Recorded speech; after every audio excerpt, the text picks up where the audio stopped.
The maintenance bay on Deck 7 smelled like coolant and burnt wire insulation, the same way it had smelled every morning for the past 3 years. Marcus Hale didn't mind. He'd worked in worse places, a collapsed mine shaft in Wyoming when he was 19, a deep-water drilling platform off the coast of Newfoundland where the wind came sideways and the cold got into your teeth, and the bay had one thing those places didn't: quiet. Nobody came to Deck 7 unless something broke. Nobody came to see Marcus unless they needed him. That was fine by him.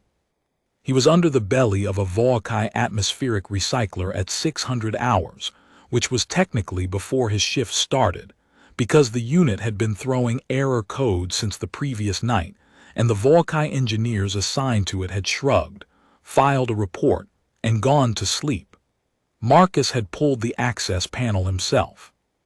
He had a small flashlight clamped between his teeth, a calibration tool in his left hand, and in his right, a piece of repurposed Volkai servo wire he'd bent into a hook shape for reasons that would only make sense to someone who'd been working with their machines for 3 years, and had started to understand them the way you understand a difficult language, not from grammar books, but from living inside the sounds.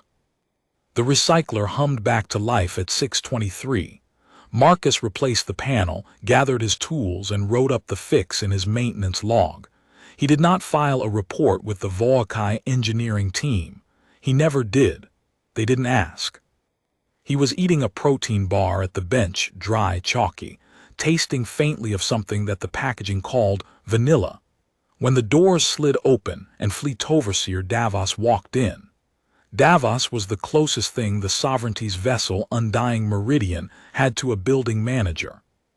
He wore the pale blue sash of administrative rank, kept his secondary limbs folded behind him in the fashion of Volkai, who considered themselves above manual effort, and he looked at Marcus the way people look at furniture there deciding whether to replace.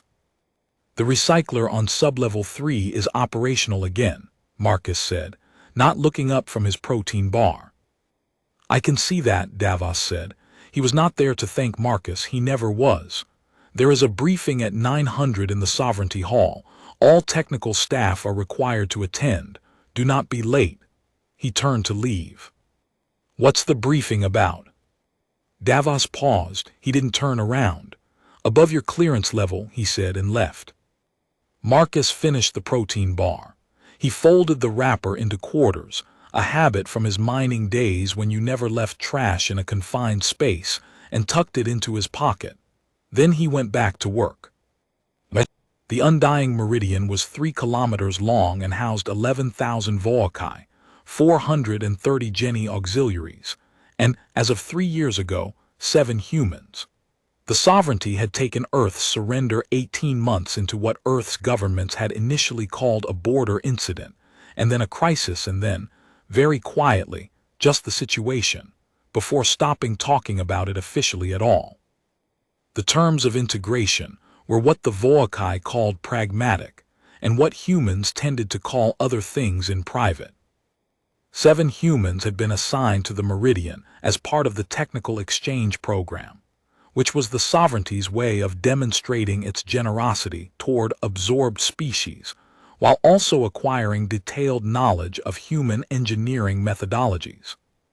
In practice, the exchange program meant that 7 humans worked in maintenance, waste processing, and systems calibration, and the Volkai they worked alongside wrote reports about human technical capacity that used words like serviceable and adequate and sufficient. Marcus was the only one left now. 2 had requested reassignment after the first year. 2 more had gone home, gone back, technically, to a planet that was home in name only now after their contracts expired. 1 had died of a respiratory infection that the Volkai medical staff had diagnosed incorrectly for 6 weeks and correctly for 3 days. The remaining 2 had been transferred to the recycling station on the outer ring, which everyone said was a promotion, and which Marcus suspected was the Sovereignty's way of moving pieces it didn't want to look at out of the immediate frame of view. He didn't dwell on it. Dwelling didn't fix atmospheric recyclers. The 900 briefing was held in the Sovereignty Hall, which was a room that had been designed to make every being inside it feel small. The ceiling was 30 meters up. The walls curved inward in a way that directed every sound toward the raised dais at the front, where Fleet Marshal Thivor Kaz stood with his 2 primary arms clasped before him, and his 4 secondary arms arranged in the formal spread that indicated a matter of significant imperial weight. Marcus stood at the back. He was the only human in the room. Nobody looked at him. 37 days ago, Thivor Kaz began, and his voice through the hall's acoustic architecture was like a stone dropped into still water, sending rings outward. The Sovereignty suffered a security breach of unprecedented scope. The intelligence archive on Research Station Kelvis was compromised. 14 sealed dossiers were extracted. Among them, the navigational codex for the inner sanctum approach vectors, the crystalline encryption keys for the Emperor's personal communication network, and the identity files of every covert operative currently embedded in the 12 absorbed species territories. The hall was very quiet. The operative responsible for this breach has not been identified. They left no biometric trace consistent with any known species profile. They bypassed 17 layers of sovereignty security using improvised tools that our analysts have been unable to fully categorize. They exploited a resonance flaw in the Kelvis atmospheric management system, a flaw that our own engineers certified as non-exploitable to mask their entry and exit signals entirely. He paused. What we know is this. The breach required a level of technical sophistication our analysts describe as exceptional. It required intimate knowledge of sovereignty infrastructure, and it required what one of our senior analysts called in her report a particular kind of thinking: lateral, non-hierarchical, improvisational. The secondary fleet marshal, a heavy-set Volkai named Oven, leaned toward the colleague beside him and said, loudly enough for the front third of the room to hear, "Sounds like it could be one of the service workers, one of the absorbed species." He said it with the tone of a man proposing that the family dog has chewed the furniture, exasperated, not genuinely alarmed. Thivor Kaz did not acknowledge this. The Emperor himself has authorized a full investigation and recovery operation. 200 million imperial credits have been allocated to identify and apprehend this operative. Sovereignty Intelligence Command has assigned its full analytical capacity to the case. Every vessel in the fleet is to implement enhanced security protocols effective immediately. He looked out over the assembled officers, staff, and administrators. The Emperor will not permit this insult to stand. Whoever did this will be found. Marcus at the back watched the dais. His face was attentive and neutral, which it always was. He had a very still face, people said, or rather, Volkai, who had occasion to describe him in reports, said serviceable and adequate about his work, and unremarkable about him personally, and that was fine. Unremarkable was a useful thing to be. He thought about the resonance flaw in the Kelvis atmospheric management system. He remembered noticing it in a technical bulletin 14 months ago, not noticing it specifically as a flaw, just noticing it the way you notice a door that doesn't hang quite right. The kind of thing Volkai engineers would certify as non-exploitable because their analytical models ran on hierarchical risk assessment frameworks that were very good at detecting known categories of threat, and genuinely poor at imagining uses for things that weren't supposed to be used that way. The briefing ended. People filed out. Fleet Overseer Davos passed Marcus in the aisle and said, without looking at him, "Make sure the coolant lines on Deck 4 are checked before end of shift," and kept walking. Marcus said, "Yes, sir," and went back to work. His tools were the first thing you noticed if you paid attention to his workspace, which almost nobody did. A Volkai technical kit was standardized. A sealed case, color-coded components, calibrated to sovereignty specifications. Marcus's bench looked like the inside of a mind that had been thinking very hard for a long time. Volkai tools alongside ones he'd machined himself from reclaimed parts. a small remote operation unit he'd built over 8 months from components that individually served other purposes and collectively served a purpose nobody in the sovereignty's engineering corps had ever thought to build toward. 3 different atmospheric sensor arrays, modified. Wire he'd spun himself from salvaged wiring harnesses. Adhesives. Patience, in quantities that surprised people who didn't expect it.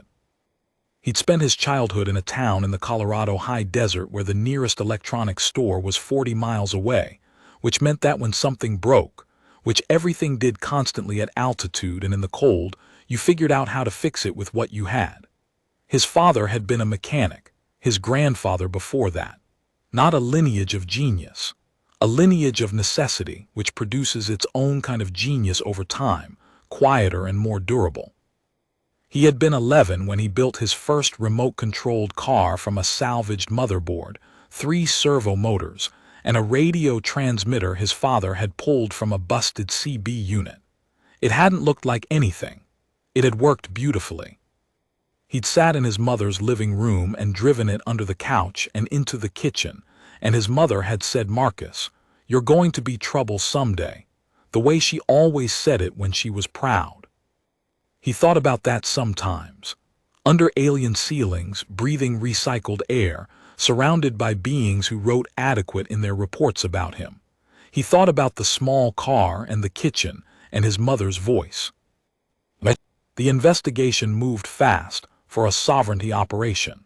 Within 10 days of the briefing, Intelligence Command had narrowed their suspect profile to 3 candidate species, none of which was human. Humans were not on the list for the reason that they were rarely on any list. They were new to integration.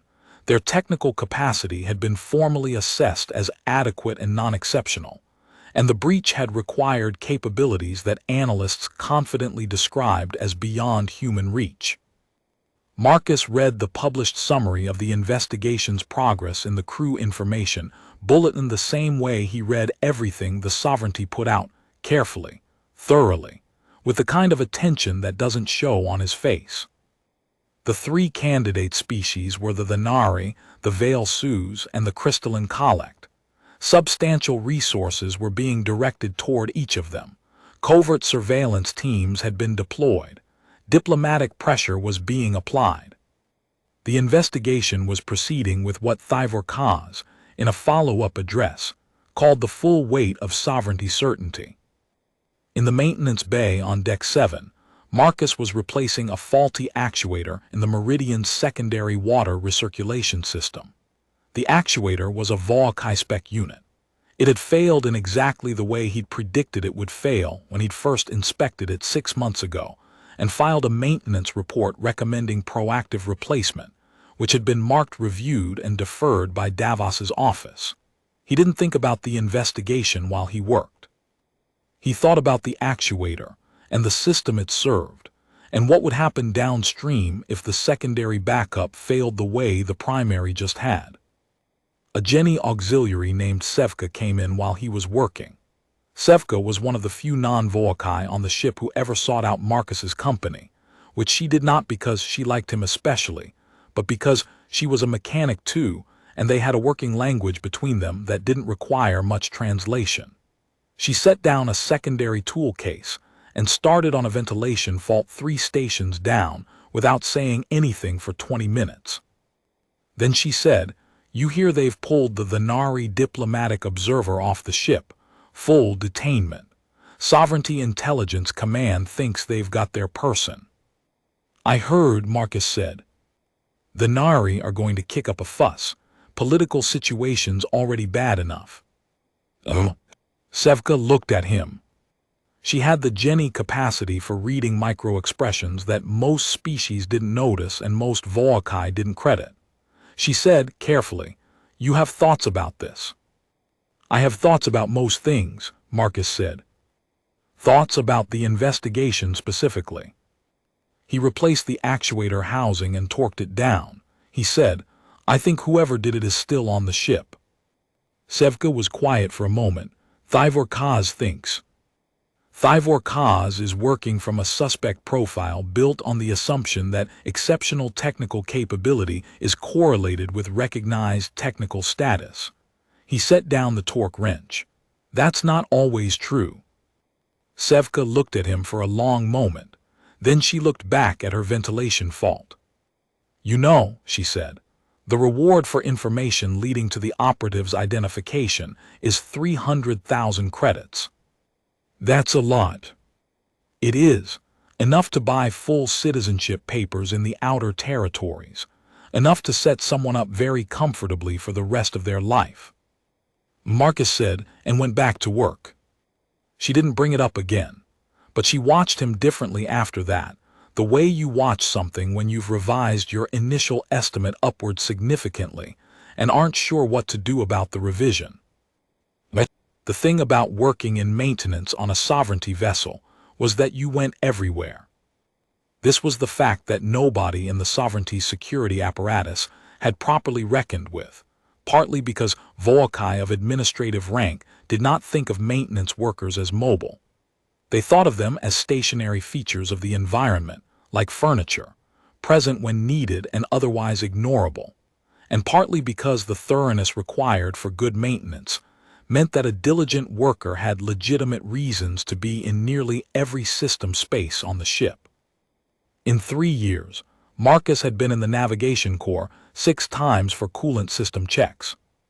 He'd been in the communications array room 4 times, twice for scheduled maintenance and twice because he'd noticed readings in adjacent systems that suggested the primary junction was running 3 degrees warmer than spec. He'd been in the secure data archive on level 9 twice, replacing atmospheric regulators, the same class of unit he'd replaced on Kelvis Station 14 months ago, when the Meridian had docked there for a resupply, and Marcus had volunteered for the cross-docking maintenance rotation, because Davos had assigned 2 humans to the job, and one of them had gone home sick, and Marcus had offered to cover both assignments, and Davos had approved the request without looking up from his work. Marcus had a memory for systems the way some people have a memory for faces. He didn't try to remember. Things went in and stayed in: the layout of a ventilation network, the thermal signature of a junction under load, the 3-millisecond resonance wobble in the Kelvis atmospheric management system that showed up in his sensor readings and that he'd logged in his personal notes and sat with for a while. The way you sit with a puzzle not because you intend to solve it, but because your mind keeps returning to the shape of it in the dark. He hadn't gone to Kelvis Station intending to do what he did. He wanted to be clear about that, at least to himself. He'd gone to do maintenance, and he'd done the maintenance, and he'd been in the atmospheric management bay at 200 hours checking a secondary calibration when he'd noticed that the resonance wobble was consistent, which meant it wasn't a malfunction. It was a feature, something the system was doing rather than failing to do, and he'd spent 4 hours following the technical logic of it, and the technical logic had led him somewhere he hadn't been looking for. The intelligence archive was accessible through the atmospheric management system, the way a door is accessible through a window, technically possible, practically invisible, requiring a particular kind of thinking to see. Marcus had sat with the window for 2 hours before he'd gone through it. He'd thought about his father, who'd once said that a man who fixes things knows how things break, and the trick is deciding which is more useful in a given moment. He'd thought about the covert operative identity files, which included humans, the people the sovereignty had embedded in Earth's remaining independent settlements, the ones reporting back on population sentiment, resource levels, the slow arithmetic of an absorbed species being calculated toward whatever outcome the sovereignty had decided was optimal. He'd thought about adequate and non-exceptional and serviceable. He'd extracted the files in 47 minutes. He'd used tools assembled from components whose individual purposes were entirely innocuous. He'd covered his traces using the resonance wobble itself, which was, he had to admit, a particularly satisfying piece of improvisation. Then he'd gone back to the maintenance log, finished his calibration checks, and been back on the meridian in time for breakfast. The Venari diplomatic observer, whose name was Vel Aus, had been in detention for 12 days when the second incident occurred. Marcus hadn't planned a second incident. He'd been thinking about what to do with the files. He had them stored in a location that would not have occurred to any sovereignty security analyst, which was inside the firmware of a prototype remote operation unit that looked like a pile of spare parts and sat on his bench without anyone looking at it twice. And he'd been thinking about who to get them to, and the logistics of that, and the risks and what they were worth. Not heroic thinking, practical thinking. The same thinking he brought to a broken actuator. The second incident came out of a different problem. He'd been running a diagnostic on the communications array and had inadvertently, entirely by accident, through no fault of his legitimate maintenance work, intercepted a fragment of a high-clearance internal transmission. The fragment was short. It contained 3 things: a species designation, a settlement location, and a word in sovereignty administrative dialect that translated loosely as conclusion. The species designation was human. The settlement was New Kelowna Station, a resource processing colony with 8,000 people. Marcus sat with the fragment for a long time.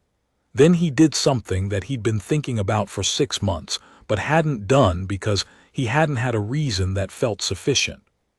He went to the communications array room, legitimately, with a scheduled maintenance ticket for a junction filter replacement that genuinely needed replacing.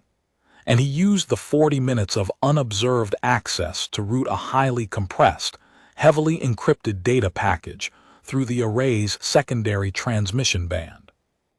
The package contained the 14 extracted files from the Kelvis archive, a cover note with no identifying information, and a routing address for the Independent Information Network that the sovereignty officially did not acknowledge and unofficially had been trying to shut down for 3 years. Then he replaced the junction filter, signed his maintenance log, and went back to Deck 7. He was under the atmospheric recycler again, a different fault this time, a thermal creep in the secondary loop, when Davos came in at the end of shift. "The junction filter on Array 7, Davos said. "Replaced, took longer than expected. The secondary mount had corroded. I cleaned it before I seated the new unit." Davos looked at him. The look lasted longer than usual. Davos's eyes, 4 of them, in the Voakai arrangement, tracked Marcus with a quality of attention that was new, that hadn't been there in 3 years of walking past him without looking up. "There was a transmission anomaly on Array 7, Davos said. "A secondary band burst, brief. The security system flagged it." "Those junction filters have been throwing anomalies for months," Marcus said. "That's why it was on the maintenance schedule. It'll do it again before the secondary mount fully stabilizes. Should be clear in 48 hours. He looked up from the recycler. "I can put in a request to inspect the full array if you're concerned." Davos looked at him for another 3 seconds. Then he said, "File a report on the mount corrosion," and left. Marcus went back to the recycler. His hands were steady. They were always steady, which was partly his nature and partly 3 years of training yourself not to have hands that shook in the presence of people who could ruin your life. He thought about his mother saying trouble someday, and almost smiled. The investigation shifted. It shifted not because of anything Marcus had done wrong. He'd done nothing wrong, technically, in any traceable sense, but because the data package had arrived, and the Independent Information Network had done with it what independent information networks do. They'd published. Not everything. The 14 files were held back, used as leverage. The operative identity files released slowly to allow the embedded agents to be quietly pulled before the sovereignty could respond. But the navigational codex and the encryption keys were published in a format that every absorbed species with access to the network could read. The sovereignty's intelligence community had a problem. They had a very expensive investigation pointing at 3 candidate species, none of which had credibly accessed the Kelvis archive. They had published material that was now in 1,000 hands, and they had a secondary transmission anomaly on a communications array aboard the Undying Meridian that their security system had flagged, and that the maintenance log attributed to a corroded mount. Thivor Kaz convened a second briefing. This one was smaller. Senior staff, intelligence officers, and because the maintenance log had been cited, Fleet Overseer Davos, who sat in the second row with the expression of a man who has been told to be somewhere he doesn't entirely understand why he needs to be. Marcus was not in the briefing. He was, at the moment it began, replacing a faulty pressure coupling in the waste processing system on Deck 11, which was exactly where his maintenance schedule said he was supposed to be. But the briefing was recorded, because all briefings on the Meridian were recorded, and the recordings were filed in the Crew Information Archive, and the Crew Information Archive was part of the system's infrastructure that maintenance staff had read access to for diagnostic purposes. Marcus read the transcript that evening, eating another protein bar, same brand, still tasting of something in the general vicinity of vanilla, in the maintenance bay after hours. The intelligence officer presenting had a new working theory. The Venari observer was being released.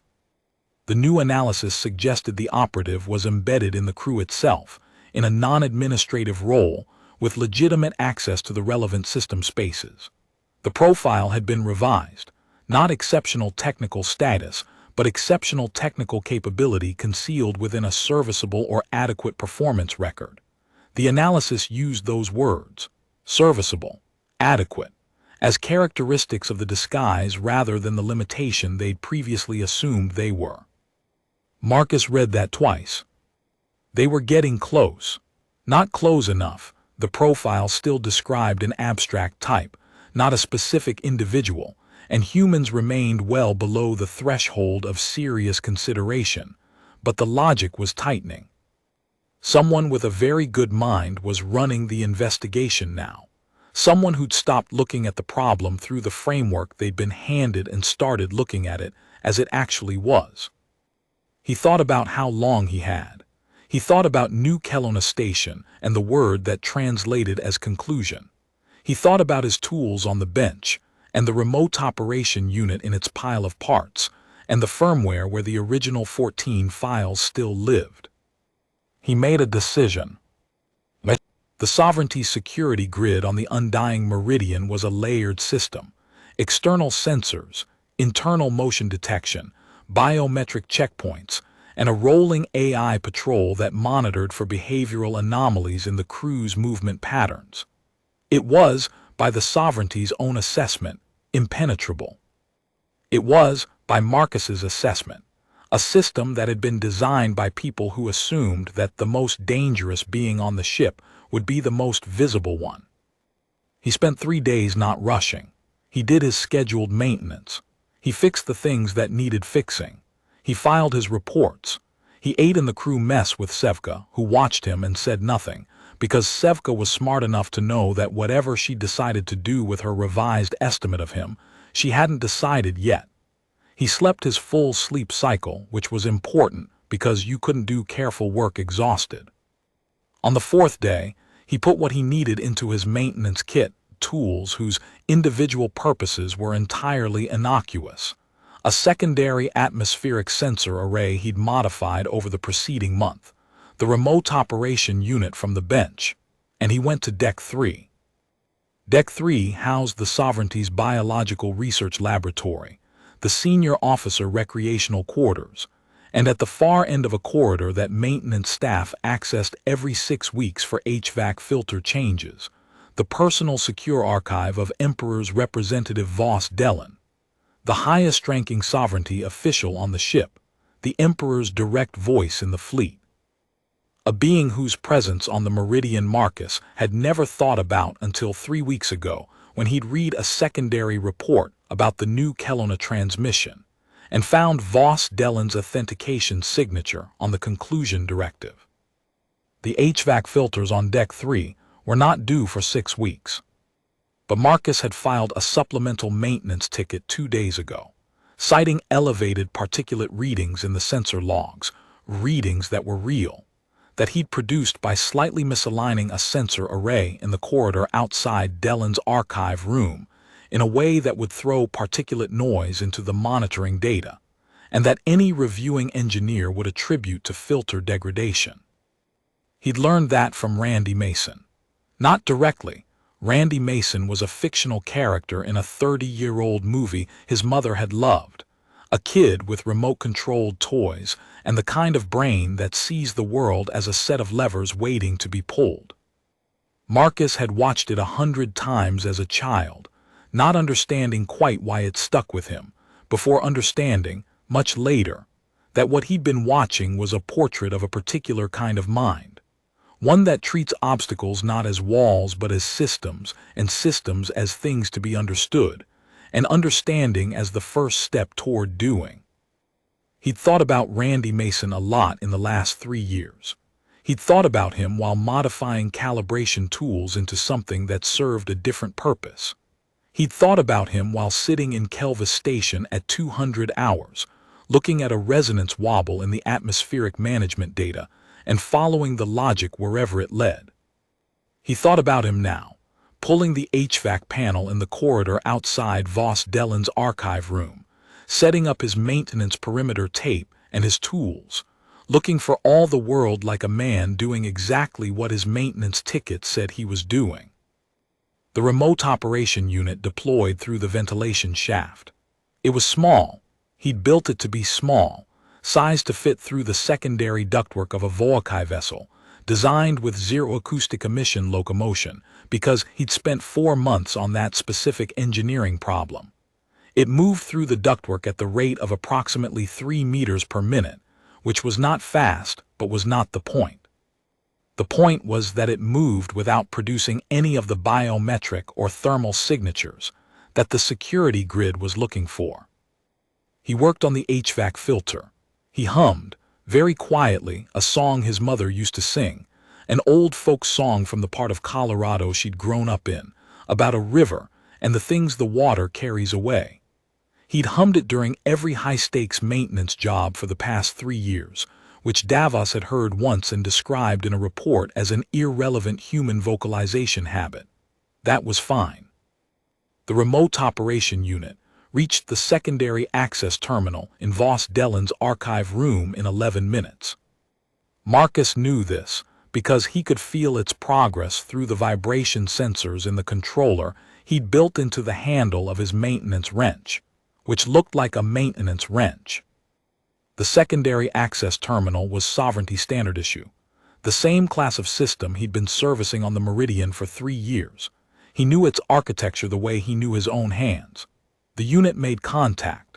The firmware in the unit, where the extracted Kelvis files still lived, copied the conclusion directive and its associated planning documents, along with the operational order for New Kelowna Station and 4 other human settlement locations in the outer territories. Then it made 1 additional copy of everything and routed it through the atmospheric sensor array to a compressed transmission on a frequency that Sovereignty Security was not monitoring, because nobody had told them to monitor it, because the frequency had been identified by Marcus 6 months ago in a technical bulletin about legacy communication bands, and he'd noted it in the same way he'd noted the resonance wobble, as something that didn't fit quite right, that deserved a second look. The unit returned to the ductwork. Marcus replaced the HVAC filter.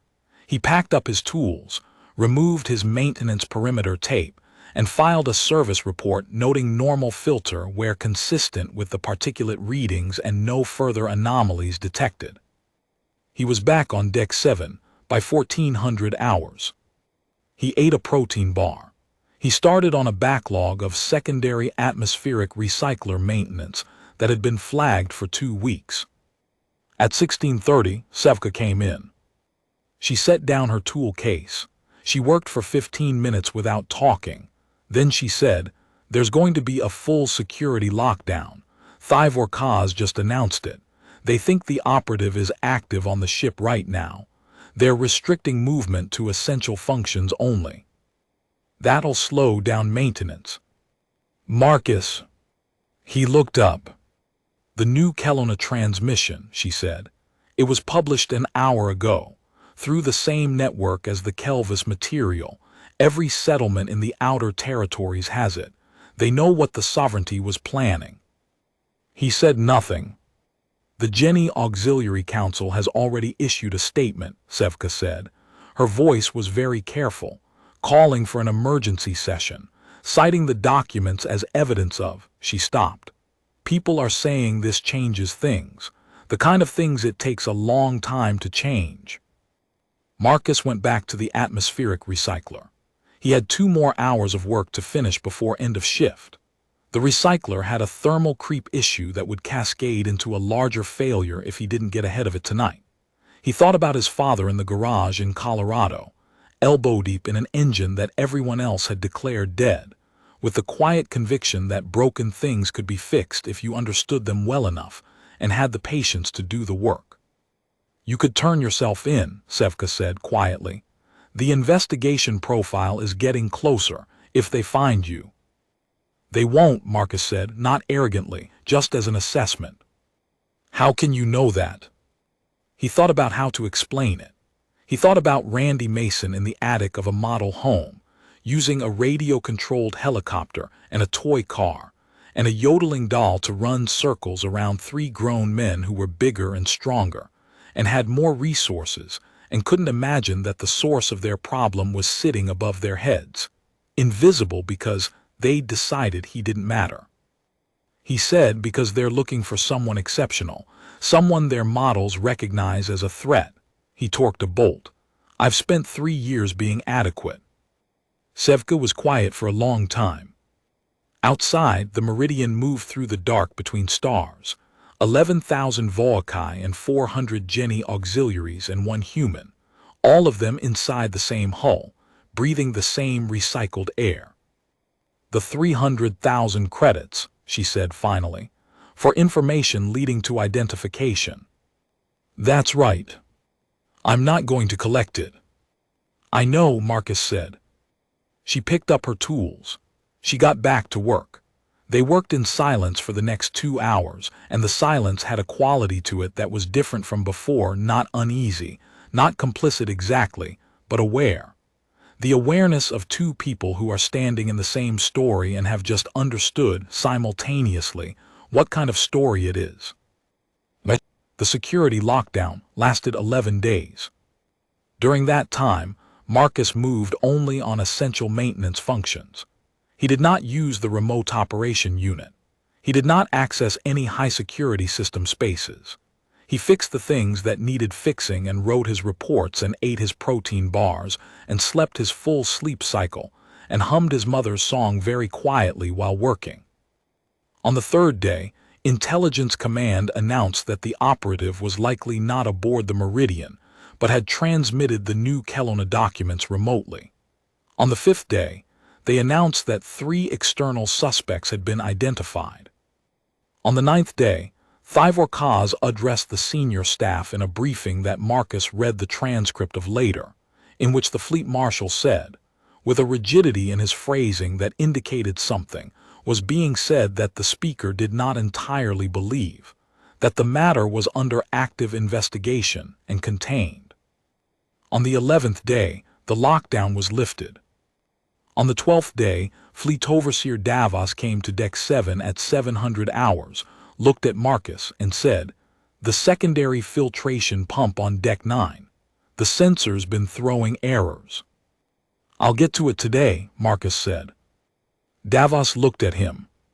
The look lasted longer than it used to, and it had a quality in it that Marcus catalogued without reacting to, not suspicion exactly, not understanding, but something that might eventually become one of those things if given the right information. "You've been on this vessel 3 years, Davos said. 3 years, 4 months. You've never requested reassignment." "No." Davos seemed to consider this. Then he said, "The filtration pump," and left. Marcus went to Deck 9. He found the pump diagnosed the fault, a pressure differential across the primary impeller housing, exactly what he'd expected, and fixed it in 40 minutes. He filed his report. He went back to Deck 7. He sat at the bench for a while, the remote operation unit in its pile of parts. His tools arranged the way he'd arranged them. The maintenance bay with its smell of coolant and burnt wire insulation that had become, without his fully deciding it, something close to home. He thought about what came next. He'd gotten the files out. He'd gotten the settlement orders out. The independent network had done its work. Somewhere, in 8,000 settlements across the outer territories, in the offices of Jenny auxiliary councils and the Nari diplomatic chambers, and the basements where humans kept their own records of things the sovereignty preferred not to be recorded, people had information they hadn't had before. What they did with it was not his department. His department was maintenance. His department was the broken things, and the knowledge to fix them, and the patience to do the work even when nobody was watching, and nobody would say thank you, and the maintenance log would be reviewed by a fleet overseer who thought of him as furniture. He picked up his next work order. Atmospheric recycler, Deck 14. Fault code 77B, which he recognized as a secondary motor bearing. He'd seen it twice before, knew exactly what it needed. He picked up his tools and went to work. The independent network published the final analysis 3 weeks later. The operative known to Intelligence Command as the Ghost of Kelvis, the being who had spent 200 million Imperial credits to find, and who remained, as of the analysis date, entirely unidentified, was confirmed to have been embedded in a non-administrative crew position with legitimate system access. The analysis described the operative as possessing what it called transcendent technical intelligence, criminal boldness of the highest order, and a capacity for patience that the sovereignty security models had no framework to account for. Marcus read it on his lunch break. He read the phrase transcendent technical intelligence twice, and felt something that wasn't quite pride and wasn't quite amusement, but lived somewhere between them. He thought about his mother. He thought about what she would have said. Sevka came in as he was finishing. She sat on the bench opposite and looked at him with her Jenny ability to read the micro-expressions most species didn't track, and she said, "You've seen the analysis." "Just now." "Transcendent technical intelligence." She looked at him for a long moment. The moment had the weight of something that had been decided and was only now being acknowledged. "If I were going to help someone," she said, carefully, "route additional documents through the network, hypothetically. Someone who might need a second set of hands, or someone to stand watch." "Hypothetically," Marcus said. "Hypothetically." He thought about it. He thought about the remaining files. He still had operational documents for the next phase of the sovereignty's outer territory policy. Things he hadn't routed yet because he was careful about timing, about not flooding the network with material faster than it could be processed and acted upon. He thought about his father in the garage. "You don't always work alone," his father had said once, when Marcus was 12 and frustrated that he couldn't lift an engine block by himself. Knowing when to ask is part of the skill. In that hypothetical, Marcus said, the person would need someone who understands secondary atmospheric sensor arrays. The modification is fiddly. Sevka picked up his secondary atmospheric sensor array from the bench and turned it over in her hands. She had a mechanic's hands. He'd noticed that the first week. Good hands. She looked at the modification for a long moment. "I can see what you did," she said. "I can see how it works." "I know," he said. Outside, the undying meridian moved through the dark, carrying its 11,000 Volkai toward whatever the sovereignty had decided came next. In the maintenance bay on Deck 7, a human and a Jenny auxiliary sat at a workbench covered in tools, and the tools looked, as always, like just a pile of spare parts. Which they were until they weren't. Marcus picked up the next work order. He hummed his mother's song, very quietly, in the way he always did before starting something that mattered. Then he got to work. 4 months later, the sovereignty issued a formal internal security review, classified at the highest level, never meant to be seen outside the intelligence command structure, and therefore read by Marcus Hale approximately 72 hours after it was filed.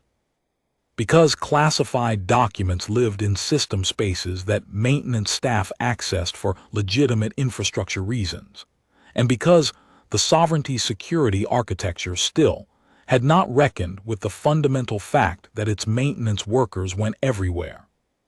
The review's conclusion was quietly extraordinary.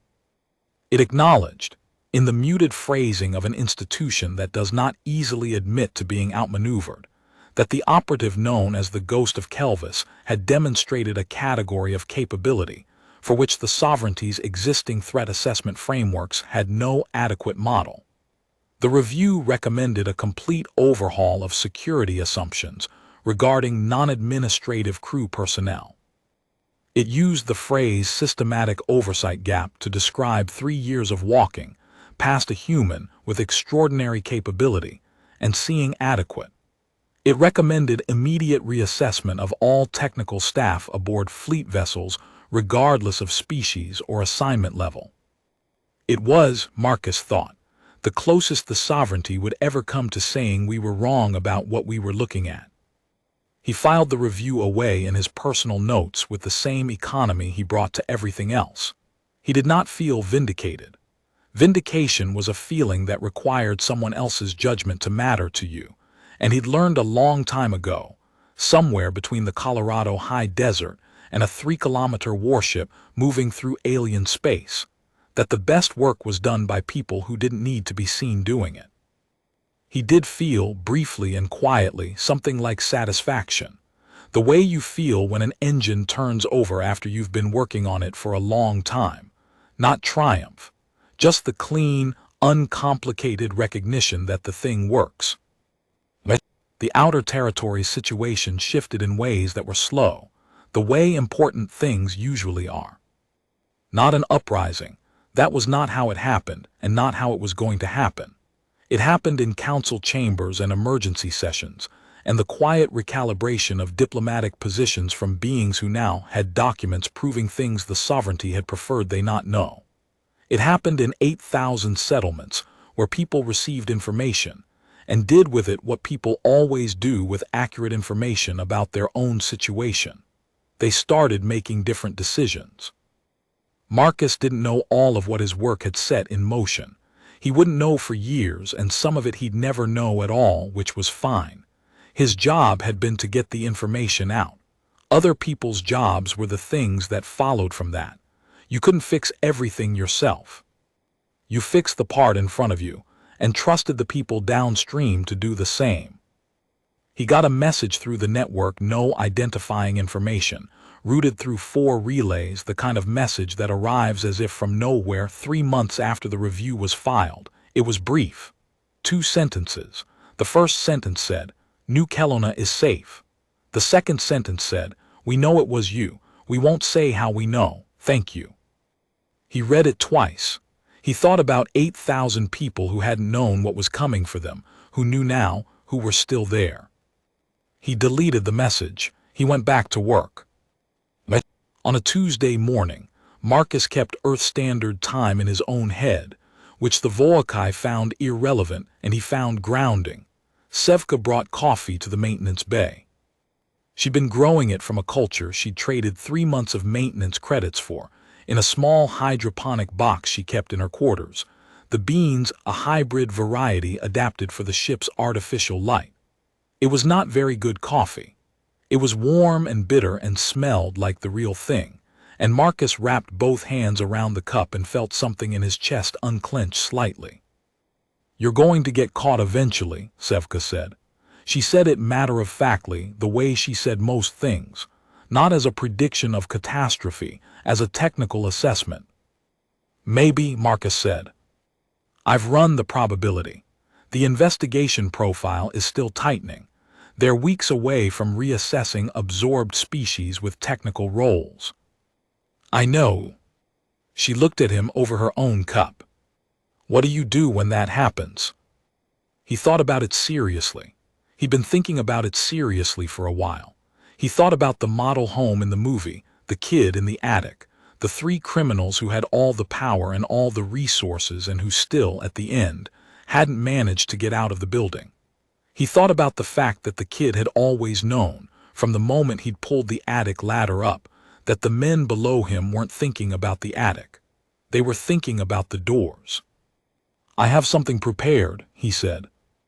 Another set of documents. A different kind. Sevka waited.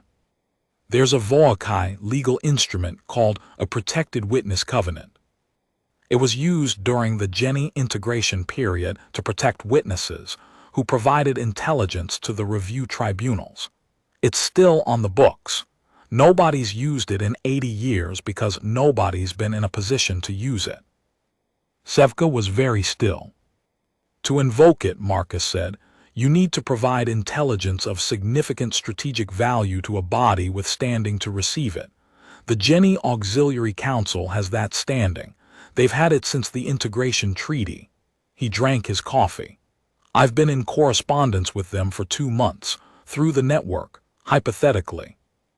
What are you offering them?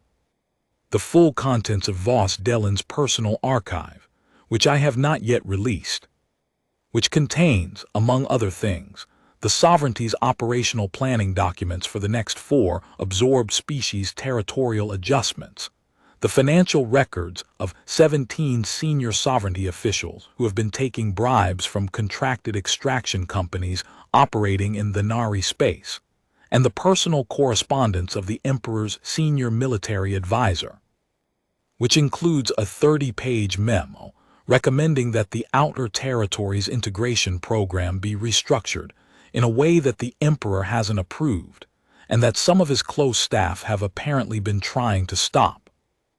Sevka's hands were still around her cup. She said slowly, "That's not intelligence, that's a detonator." "It's leverage," Marcus said. "Used correctly, it doesn't detonate anything. It changes the calculation. And in exchange, protected witness status for myself and any associated parties, formal legal standing before the Sovereignty Tribunal, the right to have the charges against me heard by a body other than Sovereignty Intelligence Command." Sevka was quiet for a very long time. The maintenance bay hummed around them, atmospheric recyclers doing their work, the constant soft white noise of a ship making itself livable for the beings inside it. "You've been planning this since before the Kelvis breach," she said finally. "I've been planning this since the first month on the ship," Marcus said. "When I read the protected witness covenant in the legal archive and thought, that's a door someone left open." She looked at him. "You're extraordinary," she said, and for once she didn't mean it as a clinical assessment. He shook his head. "I'm a mechanic," he said. "I just pay attention to what other people don't think is worth looking at." The formal proceedings before the Jenny Auxiliary Council took place 6 weeks later. They were conducted in the Council's legal chamber aboard the Meridian, in the presence of 3 sovereignty legal observers who had no procedural grounds to object, and who sat through the entire process with the rigid composure of beings who know they are watching something go wrong and cannot determine the mechanism of it. 5 Orcs attended in person, which was unusual, and sat in silence for 4 hours. Marcus sat at the respondent's table in his maintenance jumpsuit because nobody had told him to wear anything else, and because he saw no reason to dress differently than he had every other day on the ship. He answered the Council's questions clearly and completely. He did not minimize what he'd done or explain it away. He described each action, the reasoning behind it, and the technical methodology, in the same voice he would have used to describe a fault in an atmospheric recycler: precise, patient, without drama. The Council's presiding member, a Jenny elder named Orcs Vihal, asked him at one point, "When you first accessed the atmospheric management system on Kelvis Station, at 200 hours, alone, before you had any operational plan, What were you thinking? Marcus considered the question. He said, I was thinking about a door that didn't hang quite right. OSVHAL looked at him for a long moment and then made a note. The protected witness covenant was confirmed by the council's legal committee in 3 days, the fastest it had ever been confirmed in the instrument's history, which was possibly because the materials Marcus had provided made the Jenny Auxiliary Council's legal position extremely strong, and possibly because OSVHAL had, in her 8 decades of legal practice, never in her life encountered a being quite like the maintenance worker from Deck 7. And she was not inclined to let the sovereignty process him before anyone could understand what they were looking at. Fleet Overseer Davos, who had attended the proceedings as Meridian Administrative Representative, said nothing to Marcus at the end of the session. He walked past him in the corridor outside the chamber, stopped, and stood there for a moment with the expression of a being recalculating several years' worth of assessments simultaneously. He said, finally, the secondary filtration pump on Deck 6 has been throwing errors. Marcus looked at him. I thought you should know, Davos said and walked away. Marcus thought about that for a moment. Then he got out his work order tablet and added the Deck 6 pump to his queue. The legal process that followed was slow, complicated, and unresolved for a long time. That was fine. Legal processes were systems too, and systems responded to the same principles as everything else. Patience, attention, the willingness to stay with a problem through its difficulty rather than forcing it toward a resolution it wasn't ready for. What Marcus knew, walking out of the council chamber on a Tuesday afternoon, was this. He was still on the Meridian. He still had his tools. He still had his workbench and his maintenance bay and the smell of coolant and burnt wire insulation that had become, without his planning it, the smell of somewhere he'd made himself at home. The legal proceedings gave him standing that the sovereignty couldn't simply override.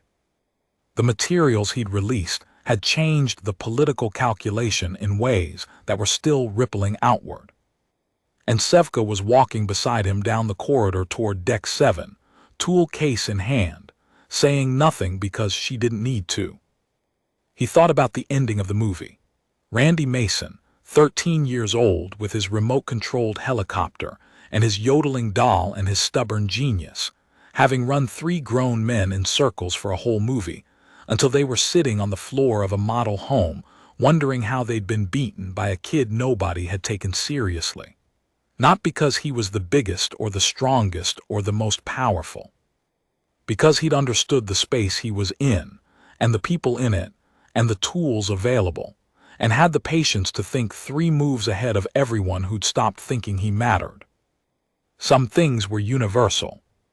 Some things translated across 30 years and several light years, without losing a word. He pushed open the door to the maintenance bay. He set down his tablet.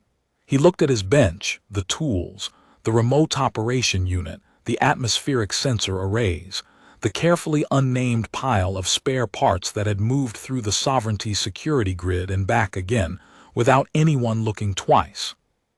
He picked up his next work order. Atmospheric recycler fault on Deck 14. Fault code 77B again, 3rd time for this unit. He knew exactly what it needed.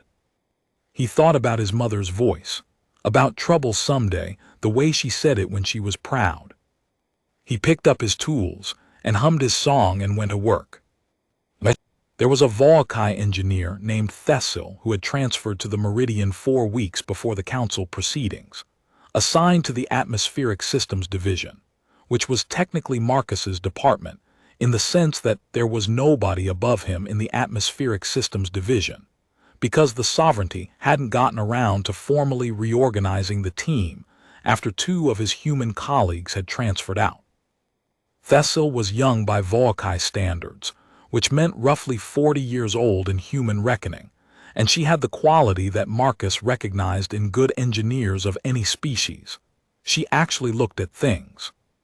She came to the maintenance bay on his 2nd morning back at work and stood in the doorway and said, "You're the human from the council proceedings." I'm the maintenance tech on atmospheric systems, Marcus said, without looking up from the Deck 14 recycler fault. You're both, she said. She was not hostile. She was, Marcus registered, just accurate. She walked in and looked at his bench for a long moment, the tools, the modifications, the organized complexity of it. She said, "You modified these yourself." "Most of them." "This sensor array." She picked it up, turned it over. "The sensitivity range has been adjusted. The frequency filtering is non-standard. You're reading bands the factory spec doesn't cover." The factory spec was written for Volkai maintenance tasks on standard configuration vessels. I'm working on a vessel that's been modified and expanded over 30 years of active service. The standard spec misses things. Thessil put the sensor array back down carefully. She had the expression of a being recalibrating. She said, "I was told the human maintenance worker was adequate." "That's what the file says." "Yes," she looked at him. "I think the file is wrong."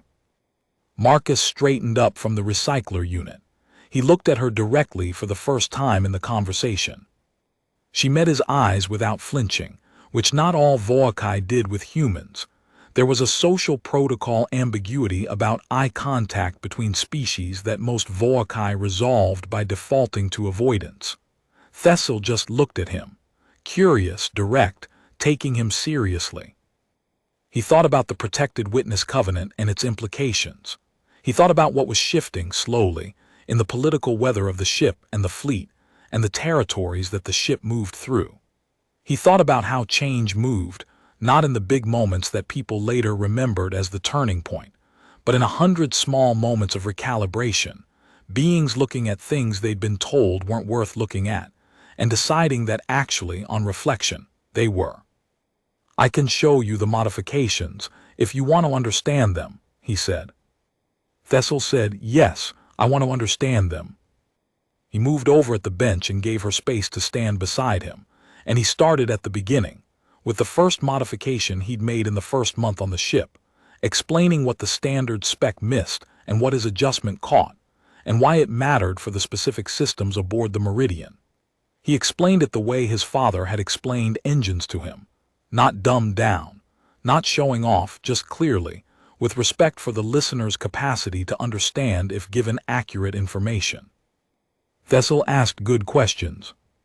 Her questions got better as the explanation went on, tracking the logic and building on it and pushing into implications he hadn't explicitly stated. At one point she said, "If the frequency filtering were extended further in this direction, to this range here, would it catch the thermal drift in the navigation core's secondary cooling loop? I've been trying to track an intermittent fault there for 2 weeks." Marcus thought about it. He thought about the navigation core's secondary cooling loop, which he'd been in 6 times and whose thermal profile he had stored in his memory in the same automatic way he stored everything. He said, "Yes, but you'd need to adjust the noise floor compensation first. Otherwise, the ambient radiation signature from the core itself overwhelms the reading. Here, let me show you." He worked for 20 minutes. He handed the modified sensor array back to Thessil.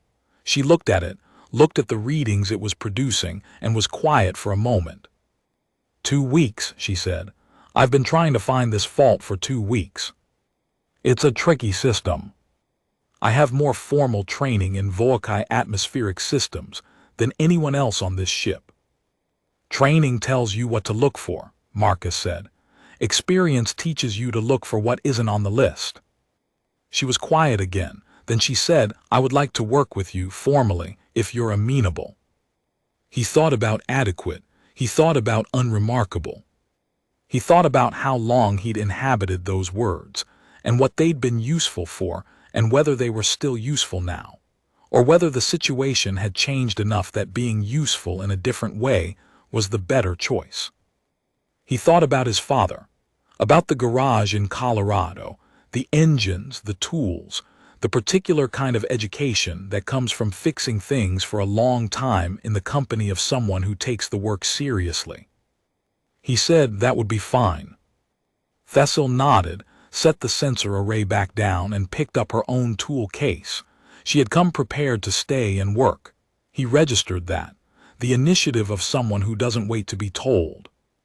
They worked through the rest of the morning, in a silence that was comfortable, the way silences between people who understand each other well enough to not need to fill the air are comfortable. Outside, the Meridian moved through the dark.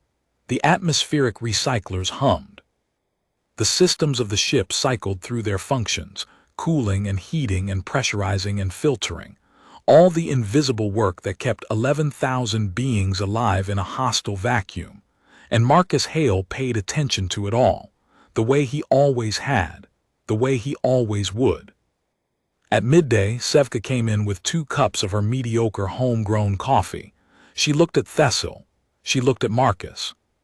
She set all 3 cups on the bench without saying anything, which was a thing a person did when they had decided something without announcing it. Marcus picked up his coffee.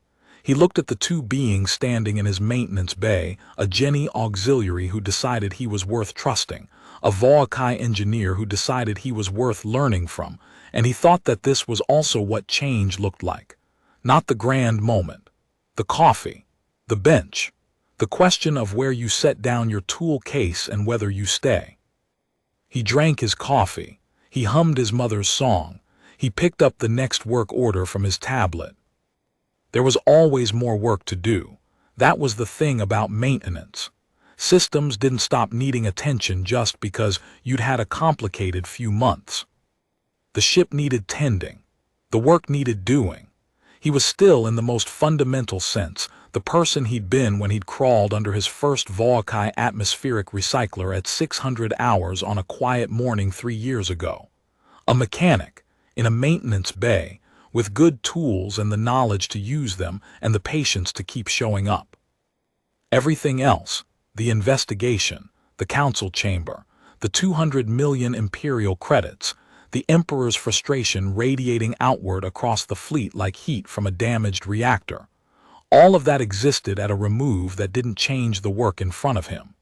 The Deck 14 recycler still needed its fault code 77B addressed. The navigation core's secondary cooling loop still had an intermittent fault that Thessil's modified sensor array would now be able to track. The Deck 6 filtration pump that even Davos had felt compelled to mention was sitting in the queue. Marcus Hale went back to work, not because he had to, because this was what he was and the work was good, and being adequate had never been the truth of him. It had just been very useful, for a very long time, for people to think so.